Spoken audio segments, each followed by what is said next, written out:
శ్రీకృష్ణ జన్మాష్టమి ప్రత్యేకత ఏమిటి? 2024 కృష్ణాష్టమి ఎప్పుడు జరుపుకోవాలి? ఆ రోజు కృష్ణుణ్ణి ఏ విధంగా పూజించాలి? ఇలాంటి అన్ని విషయాల గురించి ఈ వీడియోలో తెలుసుకుందాం.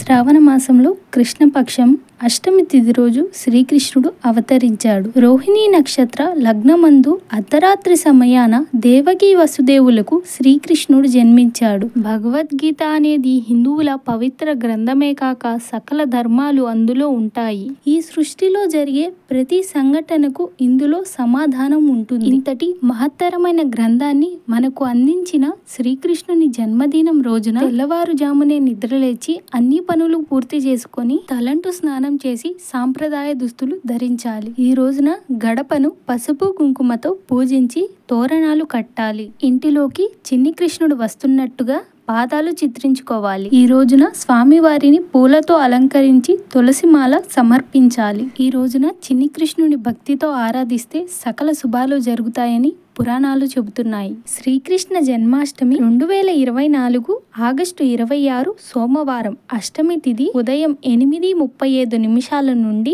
ఆగస్టు 27 మంగళవారం ఉదయం 6:43 వరకు ఉంటుంది. రోహిణీ నక్షత్రం ఆగస్టు 26 సోమవారం రాత్రి 9:39 నుండి ఆగస్టు 27 మంగళవారం రాత్రి 8:39 వరకు ఉంటుంది. శ్రీకృష్ణుడు అష్టమి తిథి రోహిణీ నక్షత్రము అర్ధరాత్రి 12 గంటల సమయంలో జన్మించారు. కాబట్టి ఈ మూడిటి కలయిక ఉన్న రోజునే శ్రీకృష్ణ జన్మాష్టమి జరుపుకోవాలని పండితులు సూచిస్తున్నారు. ఆ విధంగా మూడిటి కలయిక వచ్చిన రోజు ఆగస్టు 26 సోమవారం. కావున 2024 ఆగస్టు 26 సోమవారం శ్రీకృష్ణ జన్మాష్టమి జరుపుకోవాలని పండితులు సూచిస్తున్నారు. ఈ రోజున శ్రీకృష్ణ పరబ్రహ్మణే నమః అనే మంత్రాన్ని 108 సార్లు పఠిస్తే చాలా మంచిది. అలాగే సంతానం లేని వారు బాలకృష్ణుని సంతాన గోపాల మంత్రంతో పూజిస్తే సంతానం కలుగుతుంది. అదే విధంగా వివాహం కాని వారు, వివాహ ప్రయత్నాలు చేస్తున్న వారు రుక్మిణి కళ్యాణం పారాయణం చేయటం వల్ల వారికి వివాహ యోగం కలుగుతుంది. ఈ రోజున శ్రీకృష్ణుని అన్ని షోడశోపచారాలతో పూజించి స్వామివారికి ఎంతో ఇష్టమైన